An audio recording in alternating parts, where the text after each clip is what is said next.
Meantime, patriotism is being felt and seen all throughout the Twin Cities on this holiday. Kenya Ross has more.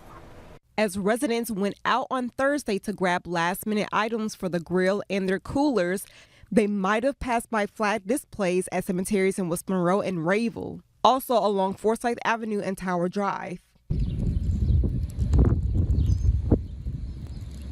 It's the 4th of July.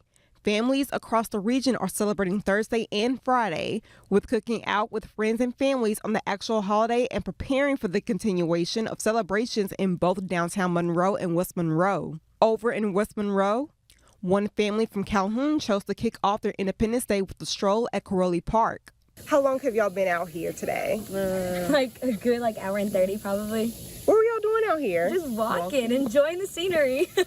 What are y'all gonna do later today? Burgers. And they said they might add in some fireworks. And the family plans to enjoy the rest of their day back in Calhoun. It's a good way to start off the morning, just by walking here and enjoying the scenery. Okay, and so what are your favorite things to put on your burgers? The meat. The meat? Absolutely. Downtown Monroe is hosting its 4th annual Downtown Block Party on Friday, featuring musicians, live music, and local eateries. West Monroe is also continuing July 4th celebrations on Friday all day with food trucks and live music at Alley Park, ending with fireworks beginning at 9 p.m. Partygoers can view the fireworks from downtown West Monroe, and the West Monroe Levee. Reporting on July 4th, Kenya Ross, KNOE 8 News.